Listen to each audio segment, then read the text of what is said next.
It's not often where you can combine frenetic first-person action with horror, but that's a hallmark of the F.E.A.R. games. F.E.A.R. 2 Project Origin has finally arrived for the PC, Xbox 360, and PlayStation 3, and it delivers a lot more of the kinetic gunplay and spooky atmosphere that we've come to expect from the series.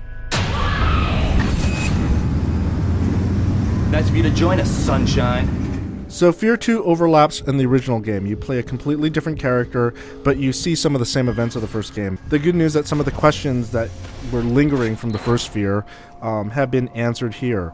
It all revolves around this battle in this town called Auburn. There's a powerful little girl named Alma who can shred anyone with her mind. There are armies of clones and mercenaries battling, and you're stuck in the middle of it trying to figure out what's going on. As you'd expect, F.E.A.R. 2 looks a lot better than its predecessor. Of course, several years have passed, so you expect that. The graphics have gotten a huge upgrade, but I think the best thing is the paranormal effects are just state-of-the-art. There's some amazing stuff going on when you see some of this ghosts coming at you or the specters flickering. It's really, really high-tech stuff. It looks beautiful. The music and the sound effects are very good. There's a kind of discordant, kind of great theme going on with the music. The voice acting is pretty good too. It's a solid cast, and you'll probably recognize a voice or two from other games, aka Cortana. Beckett, I need to check your visor calibration.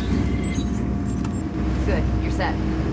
So the gameplay consists mainly of traveling through this city, battling foes, paranormal and conventional, using all sorts of firepower at your disposal. The gunplay really feels good.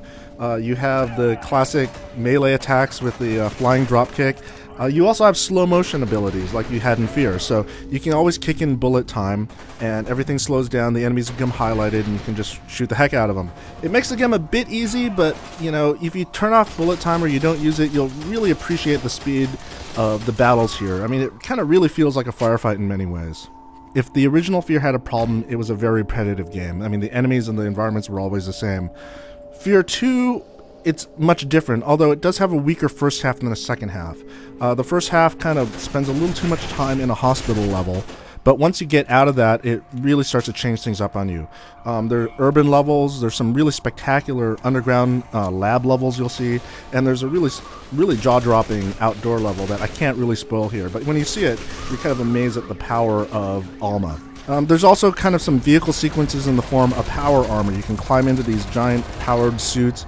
It's really satisfying just because you have this tremendous amount of firepower where you can pretty much explode guys with.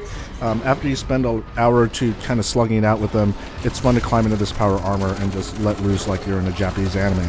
Multiplayer, it's very traditional. It's a bit different from the first F.E.A.R. There is no bullet time anymore in multiplayer. It goes for a more traditional model that you're kind of familiar with if you play games like Call of Duty or maybe Halo. There is one mode though called Armored Front, which does incorporate power armor, so it creates this kind of great battle where you have power armor on both sides, there's only one suit on each side, and the infantry is trying to swarm around them, and you're battling for control of 5 points. Armored Front is a pretty cool mode.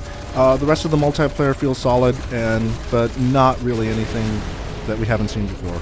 I liked F.E.A.R. 2 a lot. It's a very well-made and polished game.